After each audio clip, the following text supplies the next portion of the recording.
Good morning and welcome to Essential Ingredients. I'm your host, Justine, and I want to just welcome Jennifer Waxman, who is here as our guest today. She is the founder of Seed to Source and an expert in this field and has talked to so many different people and in so many different places.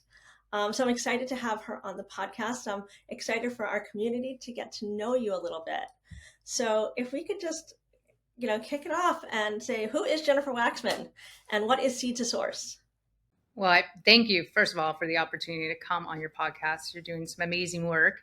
But who am I? I don't know most of the days who I am because I'm in all things sustainable agriculture and wellness.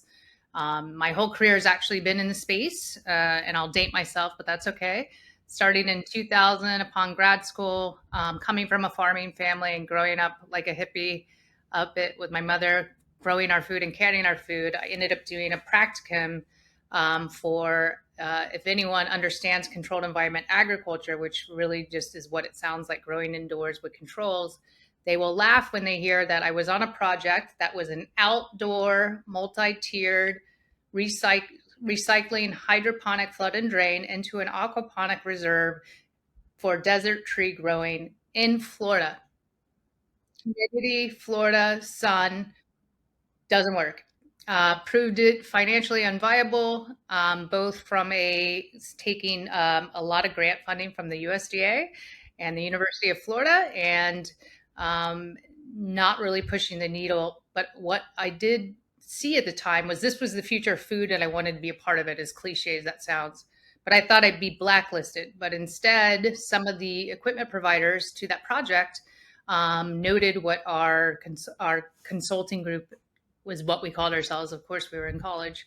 Um, really, we were consultants, yeah. Which will lead to how I became a consultant. I got the bug there on many levels. I just thought it would be blacklisted, but they really recognized our work and also had put a lot of money into it as well. So I ended up being a global marketing manager for the largest manufacturer of adjustable micro irrigation in the world prior to graduating. Upon that, traveled the world seeing, again, cliche future of food, and that's controlled environment agriculture. Not the whole solution, but a part of the solution. And got really geeked out by it and said, I want to be a part of this. But what do we do last in the United States? Anything that makes sense around food and food security and growing nutritious product, right? And domestic supply. So I knew it was coming. It'd been done in so many other countries in such a glorious way for many decades. First of all, hydroponics, let me start there. Basic thing is grown in water, not soil. Hanging Gardens of Babylon. This is not new, people. But I knew it was coming. And after 5 years being with the company that employed me, I had started to become a speaker on behalf of the company, carved out their hydroponic division, started doing a lot more speaking and a lot more people coming to me for consult, and realized I had a book of business. So I started my consulting firm in 2005, and my first client was my former employer, still to this day. Great relationship. So I ended up being part of a lot of the successes and failures we see in controlled environment agriculture. Again, just how it sounds, growing indoors, whether that is growing in soil indoors, whether that's growing aquaponically, whether that's growing aeroponically, which just means roots is suspended and misted with aqueous solution, or hydroponic, roots are in water 95% of the time.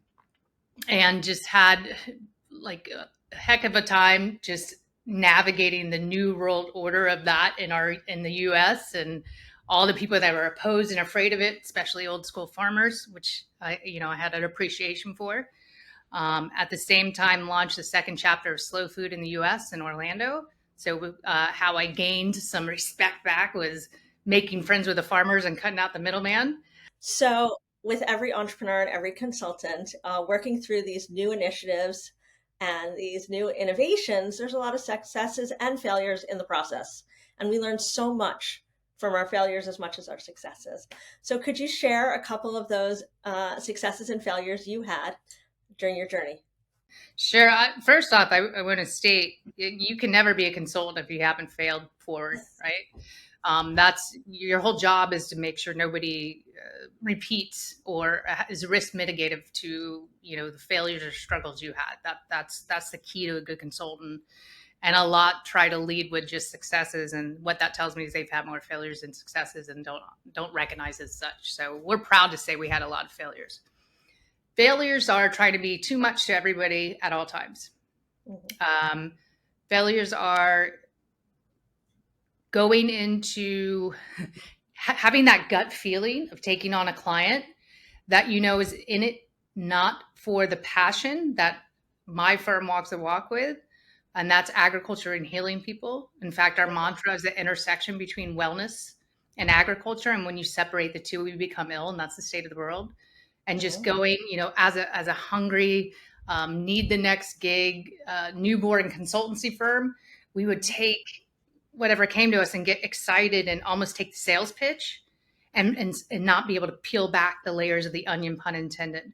And so when we started to recognize that we had the ability to pivot and only take clients on that had true intention, and with that intention and passion, we could help them be more successful. That's where we started to lead towards. But that took a while, because in the beginning, it's feast or famine. You're new. You got to take and you got to learn. And you got to learn to read the room. And I thought I was really good at that. But what I realized is I was reading the sales pitch. And as a salesperson, boo on me. Like, I should have known better, right? So we had quite a few of those. And also quite a few of those that what I didn't realize is they were taking all the credit for our work, but we signed up for that. So we didn't have those very specific points in our negotiation of who we are and who they were, and where one stops and where starts. And then feeling really upset when we brought someone to a success level and we set them up for success, and then they turn off the relationship and then they thrive. That was a really hard thing for my ego. It's something I still struggle with, quite honestly. And so that going on 26 years in the field. So again, dating myself, that took a couple decades, and I'm still going through it, still learning, like, who do I want to be in this information exchange? Who do I want to be in this opportunity cost of taking on a new client? What is the trajectory of growth? Is this just short term? What do I want out of it as much as what they want out of me? And so that's like an ongoing process, I think, for any consultant. Some have really coined where the lane they want to be in, and they're fine with that. They want to white label everything and move on. And then they aggregate that experience and apply it to the next project. I'm a little different because I grew up from a farming family. I grew up walking this walk. And so I have a little bit of an emotional attachment and ego to each project and client. I'm still in therapy for it. But that could be hard, I think. I think it's hard when you're so emotionally attached and you've grown up in it, and it's in your ethos, it's in your body, it's in everything that you do. It's part of your core values. I mean, I'm wearing strawberries. I mean, come on. Like, I'm in it. Love those earrings. They're so cute. Love them. Thanks.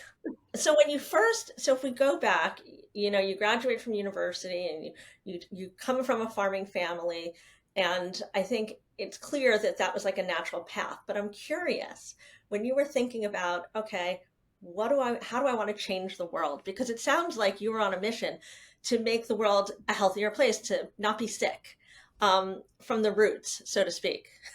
Yeah. Right? Hanging fruit there, pun intended. Sorry, I had to take the swing when I got it. I take every pun. So when you thought about that, did you say, like, okay, this is what I want to do in the next 10 years or the next 20 years, thinking about the overarching change, and whether systematic or otherwise, that you wanted to create in the world? Yeah, so good question. So growing up, it was, people didn't come over to my house to have snacks, because it was like, do you want some black beans, or like, do you want a salad that was grown out here? Like, we didn't have the process. We didn't have all that. So I was kind of embarrassed. I didn't, and also we did it for resources, because we grew up with a big budget. So, and it was always how my mother was raised anyway.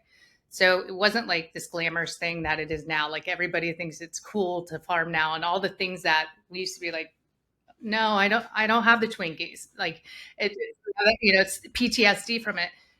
Now we have this resurgence of going back to our roots, pun intended, to what we talked about earlier. But so it wasn't like I grew up going, yeah, I want to go into farming. Farming wasn't sexy then. It was what poor people did. That was in my child's mind, in my mind's eye, right?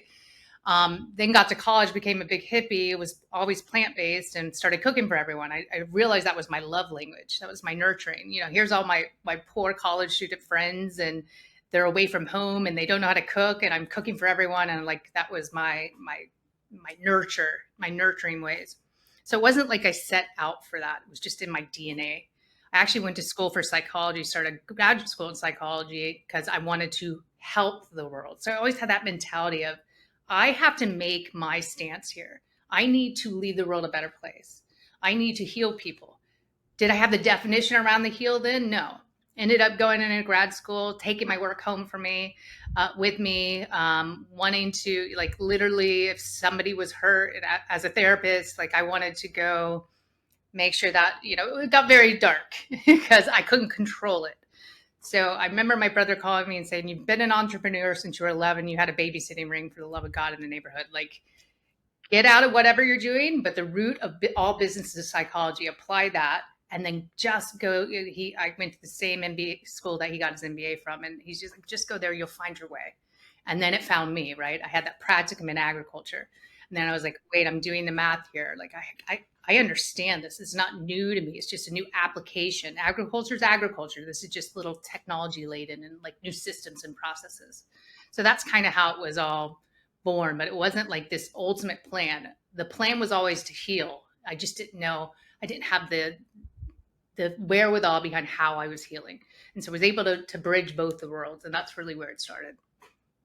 That's so interesting. And as you're sitting there saying that, I think about my career, right? And like when I started, and I'll be dating myself, I graduated college in 1995. I was Um, 94. okay, so I'm 53. I'm 53. So look at that, everybody knows our age now. It's all Love it. right. Hitting So you. funny when I look back, and I don't know if you have this, like, and I think it kind of talks about what you were saying. Um, my first job was completely different, and I won't even touch on that. But there was a point around 2000 where I had an idea to connect people and bring people together to leverage resources to be able to figure out what they wanted to do. It was a community building kind of thing where I was connecting resources with people, and helping them help themselves. And so now I find myself 25 years later, while different industry, the same idea, connecting people, leveraging resources so people can make more informed choices. Yeah, the other one was for career transition. This is, about food and the impact it has on the planet and on food and on fashion and on health and on lifestyle.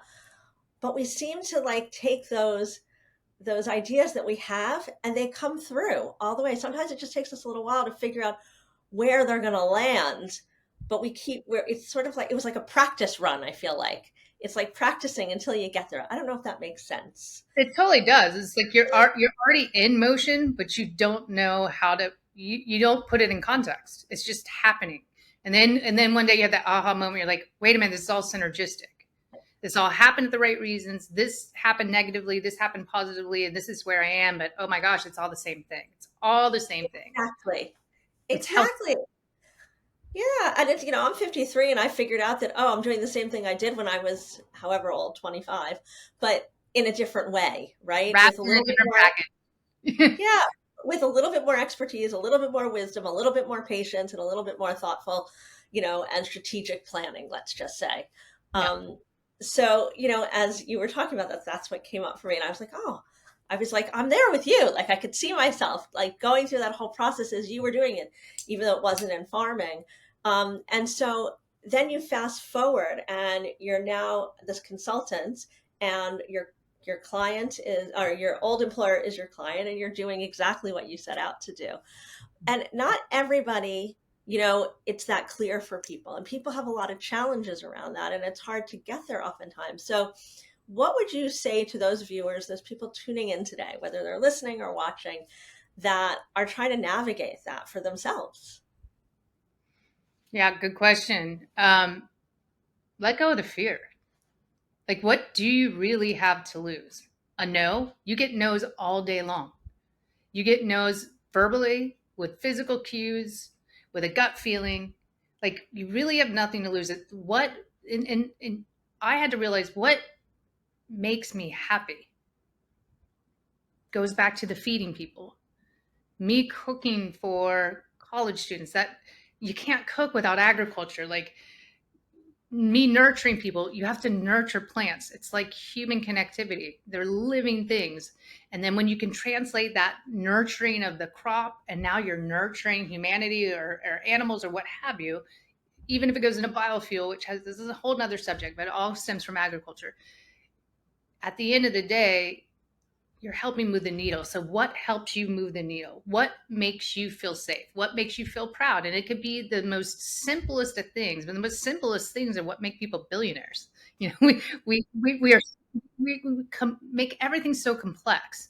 Those aha moments when you see like a CPG a product move and you're like, I thought of that a million, like I made my own version of that. And you have that aha moment, and then you're mad. Like just everybody has creativity. We can't express even words without being intuitively creative. And we put so much weight on that word. Like a creative means you're an artist. Like, what does artist mean anymore? Like, it's so many multiple iterations. What artistry means is what makes you tick, what makes you feel good about yourself. And then look at all the lanes that you can navigate around that, that would make you feel like you are not working. The goal in life is to feel like you're not working, is to wake up and be happy. You might be stressed because you got a lot to do, but it's a happy stress. It's a willing stress. Like I'm sure parents wake up and they're stressed because they have to take care of their children, but they love their children, and it's a willing stress, right? So I think if you start to break down those layers and really think about what makes you tick, and not just tick as a hobby, but tick as, I really think I could change the world with this. That's where you start to break down those levels of fear. You know, we're all so concerned about what everybody thinks and being rejected. But let's just be real. We're rejected multiple times a day. And when you break the, here comes the psychology out of me. But, you know, like, what do you have to lose? Like, how long are we really on this planet? I think people really start to have those discussions. Like, And what's the saying? The only opportunity is the one missed, right? Okay, I mean, but it's true, right? Like, and I love to take, that's where my adventurous side comes in. That's where my spontaneity comes in. It's taking those risks. And I think that there's a certain group of people that, take different kinds of risks or really like a paycheck and can't do that, but can find their way in other ways because as you're saying, there's lots of different roles. Not everyone's an entrepreneur, and can still have an impact. And so I just want to go back to something because we were talking about it and we were talking about the root. The root is agriculture, and the root impacts the planet, and it impacts food as medicine, as I believe you said. Um, Maybe not in those words, but I'm taking a little liberty when I say food as medicine. Um, okay. And I think that, if we talk about going back to the year 2000 or even, you know, 20 years ago, that was kind of an advanced way to think, right? Like people are now starting to, it's now becoming comfortable to talk about. Before it was like, I want something scientific. Well, they needed to go and provide science or do this or do that and focus in on it. But there's a lot to be said around food as medicine and the planet and how to heal the planet. And, when you were talking about that, I could feel the passion and I could feel the energy. And I would love to learn a little bit more about going back to those roots and how you think that can impact our health and the planet. well, and I know it's becoming the cliche term, but we have to meet people where they're at. The food is medicine movement is everything about our waking being is affected by the food we eat, and every one of us has to eat. And we've been so disconnected of where our food comes from that I can say the only good thing that came out of COVID is people were stuck at home watching documentaries, right? And many of those documentaries are about knowing where your food comes from. And not just where your food comes from, because not all food is grown and created equal. I think we know that. Yes. But ingredients, I would like to say with integrity. Um, who is putting their love and passion into a crop? Who is not taking the shortcuts? And how are individual ingredients, and that could be fresh, and affecting our overall mood, physicality, all those things. All this is coming to light now. This is not like pseudoscience anymore. I was always told I was a big hippie and like, but I can take medicine for that. Or I work out. I love that one. But I work out so I can eat what I want. Okay. What if you were eating with a food as medicine approach? How much better your workout would be and how much more you would achieve. And it's just, I think we've gone from a shift that, trust me, I think physical activity is extremely important for so many reasons. But we used to take the approach that it was workout first and food was second. Right. And I think we're going food forward now. We have a long way to go. These are just new discussions. And I work with institutions, major hospitals. We created the first Florida Farm to Institution program, which our team's very proud of. But to this day, in 2025, we're going into 2026. Ask a hospital, including registered dietitians, cardiologists, and the like, nutritionists, what does food as medicine mean to them? What does a Yeah. medically tailored meal mean to them? 95% of the time, they don't answer on the level I think it should be answered at. Not that I'm the be all, end all, be all, but I come from an agriculture perspective. They're Right. coming from a practitioner perspective. And our disconnect is still so there. That is as scary as it is to me. It also creates the most opportunity for educating. I think education is integral here. It's key. It's key because without the education, people don't know why they're making the choices that they're making.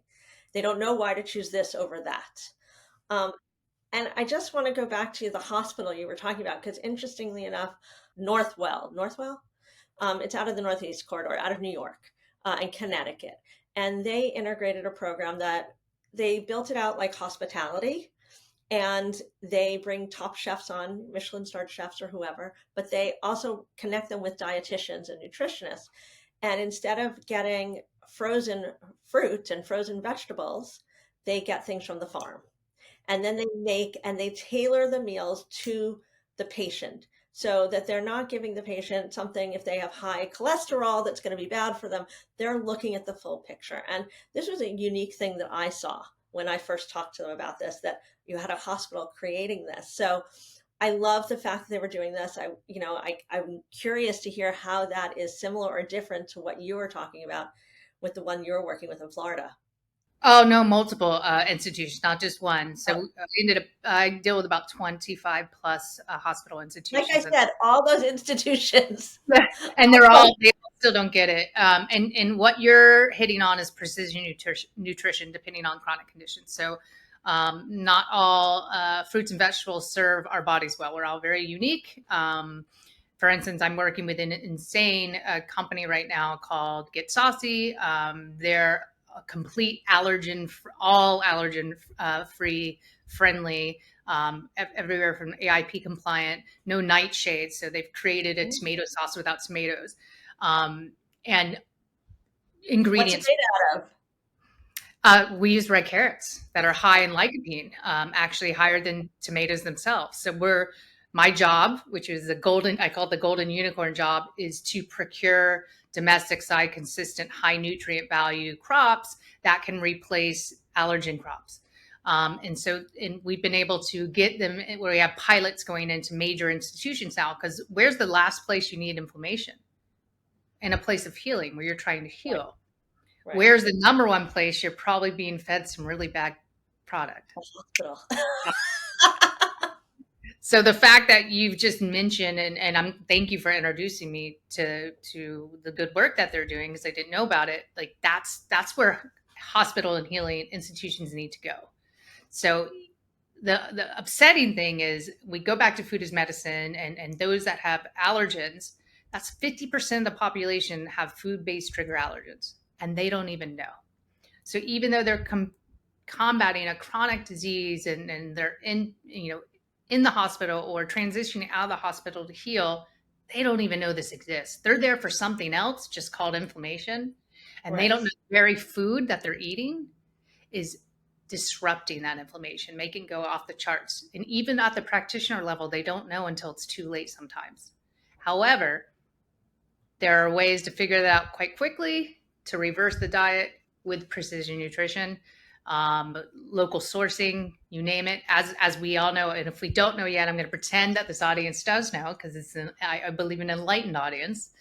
From the time you harvest a crop till it ends up on the plate, especially through distribution and all types of temperature inflections, the way people handle it, when it ends up in retail versus into your fridge, which has temperature inflections as well, Right.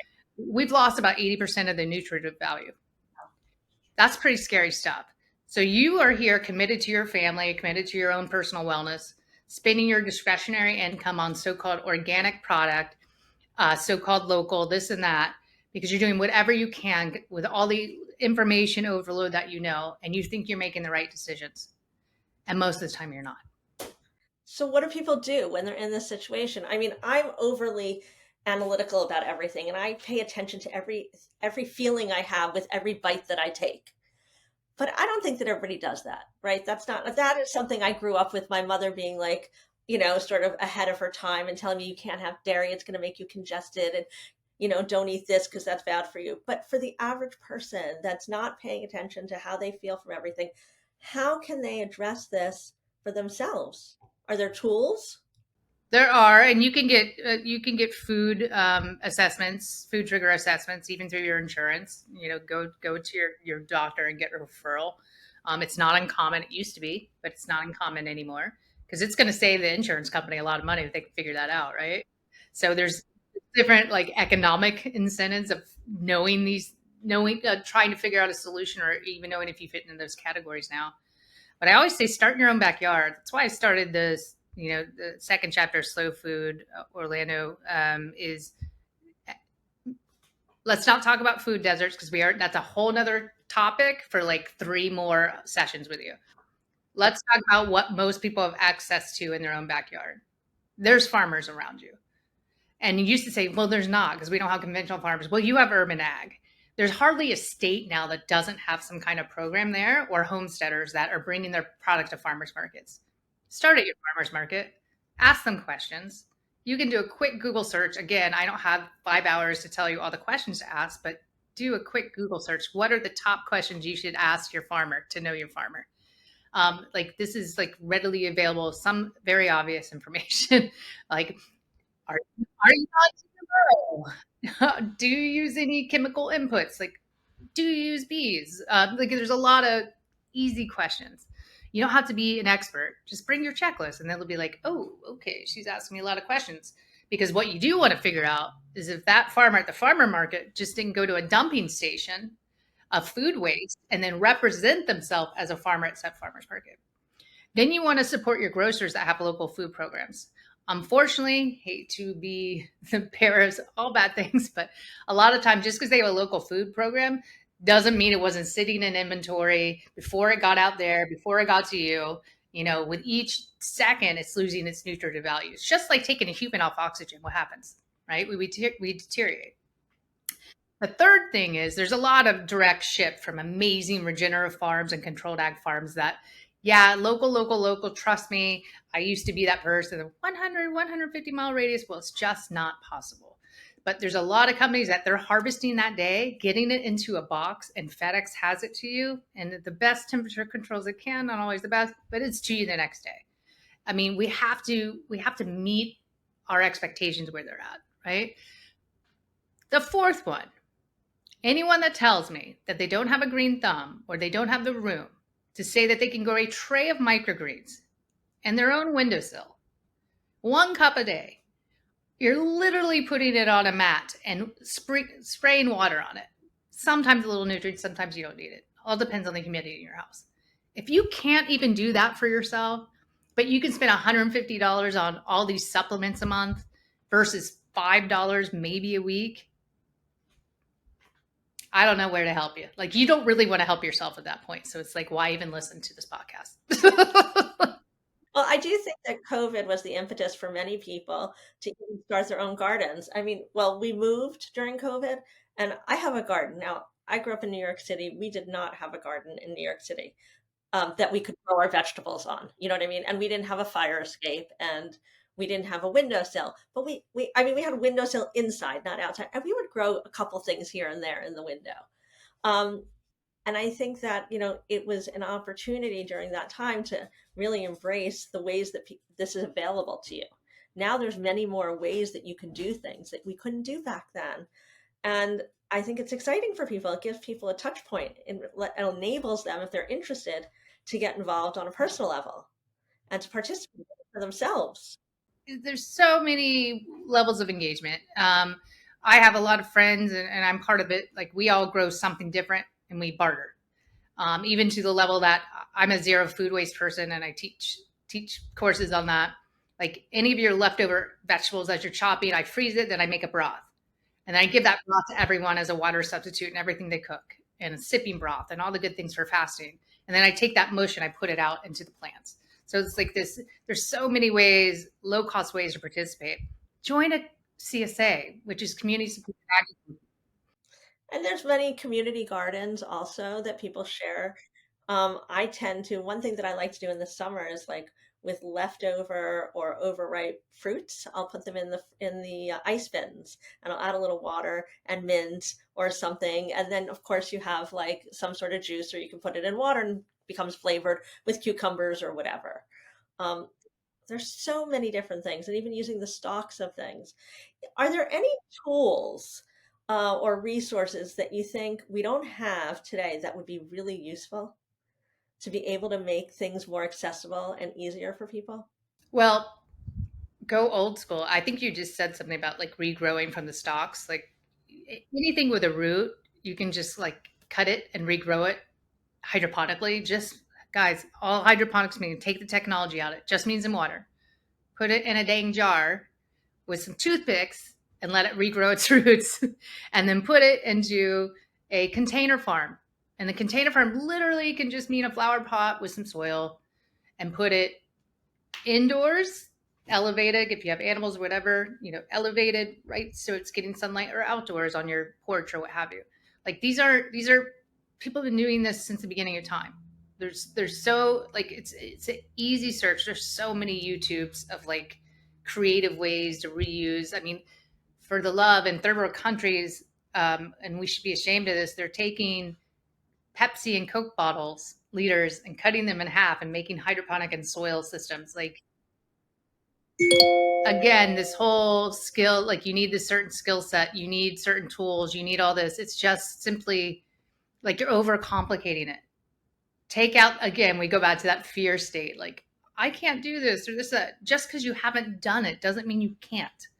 Like we live in the world of literal, you can, why even go to college anymore when you can go on YouTube and you can go on a master class, and there's so many tools now for us to be educated on what the KISS methods. So keep it simple, stupid, as I'm sure we all know. But like it's like there's no more excuses anymore. You got to invest in you, and you got to invest in your family and take the excuses out of it, because we have more access than we've ever had. Now, again, we're working on food deserts because we don't need people going to Dollar General and 7-Eleven and those things. But that's, again, a whole nother discussion. And we can't like solve the world's problems today. We can just get people excited. It's true. And so I want to just tie it up on a pretty bow on to the extent we can, if you will. So if we think about health and we talk about the roots being the roots of agriculture impacting our health as a person, as an individual, and as a planet, if we consider that, people start to do this, right? And people get involved and they start to be more conscious about what they're putting in the land and what they're growing and what they're eating and demanding more. How do you think that's going to impact people's health? What do you think we will see? And how do you think that will impact the planet? Well, I think by even having that mindset, you're not just physically changing yourself, you're emotionally and psychologically changing yourself. It's a sense of empowerment. It's a sense that you can take care of yourself and make decisions. And taking care of yourself doesn't just mean growing your own food. It means making the right decisions and seeking out the opportunities that can impact you both physically, spiritually, mentally, all the things, right? Um, I think it's happening. That's why I'm more reinvigorated than I've ever been in my career. Because let me tell you, controlled environment agriculture hasn't had a hasn't had a lot of great words to be said in the last couple of years, with a lot of the misuse of capital funds and the wrong people coming to the table, pun intended. So I had a moment where I was like, maybe I need to shift into just value added product, and like stay out of the growth side, because like we've got a bad reputation. And then we had this shift again, right? Where people are just demanding solutions for biosecurity, food security, you name it. We've had a little bit of an eye opening with imports and recalls and oh my gosh, what if the US was cut off from food supply? Like what would happen? We need to grow our own food here. And there's so many conversations changing on domestic supply and getting people excited. And I hate to say it this way, but I will, making agriculture sexy. It used that's hard work and no thank you and you're married to it and you can never leave it. Well, there's technologies and processes and systems now that makes it where you could actually have a life and do good work. So it's forever changing. And I don't think it's a trend. Food is medicine is not a trend. It's just getting redefined and reevaluated and repositioned. Agriculture, I think controlled ag was real sexy. And then it was like, whoa, it doesn't work. Well, it does. We just did it wrong with the wrong people. Those conversations are coming back to light. The skill set that can be learned from those entering the food economy, I think is an ever progressive sector of new job and economic development opportunities. So I haven't been this excited in a long time, and I'm human enough to admit there was a while I was like, can I just apply all this? Because being in agriculture, you wear 10 million hats. I can go probably do whatever else I want, but I'm back. And everyone's like, is it because you like the pain? Maybe I do. Maybe the pain meets the reward benefit that I get out of it. But the world is ever changing so fast, and U.S. is just catching up. But there's a lot of support and programs, and there is still capital out there, and there are a lot of nonprofits and grant opportunities to get people even into the value add sectors. You've got this great recipe that's multi-generation passed down, and you go to a farmer that needs another outlet for distribution, and you have a collaboration and you're creating a new product line and it's zero waste. Like there's so many ways to enter the new food economy. So it's very exciting times for me. It's, I mean, I can tell you're excited about it. I'm excited about it too. Because I think that we've expanded our conversation, and I'll just tell you briefly, to not just be the impact of food and sustainability, the impact on the future of food, but how the impact of food and sustainability will impact beauty, fashion, lifestyle, health, and the planet, because I think it's all integral. And so I'm looking forward to see how that plays out and what we can expect and the changes we can see there and leveraging resources from one another that oftentimes go by the wayside because we look at them as waste. Absolutely. And then you want to talk about a surging sector is bridging agriculture with fashion is replacing, animal based Mhm. fabrics and what have you with plant based, which is a waste stream, right? So Mhm. pineapple leathers. I'm pretty big back Eggplant, I think in eggplant too. mushrooms. Yeah, and mushrooms. You've got mushroom leathers and all kinds of insane mushroom art. Sam Shoemaker, shout out to you, amazing artist in the world of mushrooms. Like, it is. I don't think, and I love that you made that connection, and I don't think people look at that, but as much and in depth as you and I'm a fashionista myself, is agriculture is changing fashion. Yeah. Um, and taking waste materials and turning it into beautiful art, whether that be from clothing to cosmeceuticals, plant-based cosmeceuticals. Our skin is our largest organ, and here we are putting poison on ourselves and going, but I'm not eating it, so it's not affecting me. Okay, well, glad we're getting into those conversations where our brains are opening up more. And why are our brains opening up more? Mushrooms. Everybody consume mushrooms. Um, Mushrooms, microgreens, all the things. But a silly plug for new and novel ingredients that aren't so new and novel at all, but are having a rebirth and a resurgence. But yeah, there's so many sectors that coincide with agriculture, which makes this so exciting. It's not just consumables. It's, as we talked about earlier, biofuels. It's fashion. It's animal consumables. It's industrial materials. You've got hemp industrial materials and hempcrete. Like, if you really peel back the layers of the onion, here goes that pun again. It all comes back to agriculture. We can't exist without it, and we need to protect it and understand it more.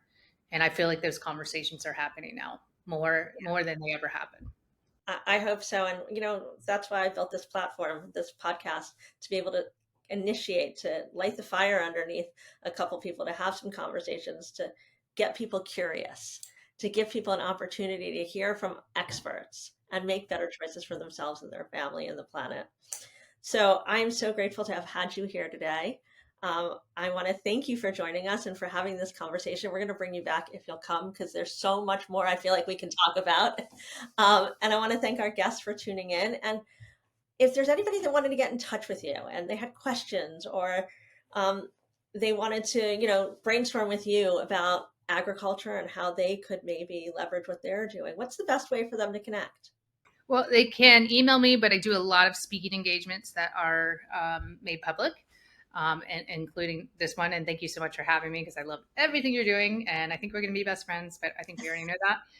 But you can email me at Jennifer, Jennifer, at seed2source.com. That's numeral 2, literally taking from the seed to where it ends. So seed2source.com. And we'll put that in the show notes for everyone. Thank you so much. And for those that are tuning in today and want to watch the podcast, it will be on our YouTube channel at Essential Ingredients. And then we also have we're available on Spotify, iTunes, wherever you listen to podcasts, at Essential Ingredients as well. So don't forget to sign up for our Substack so you never miss a new episode.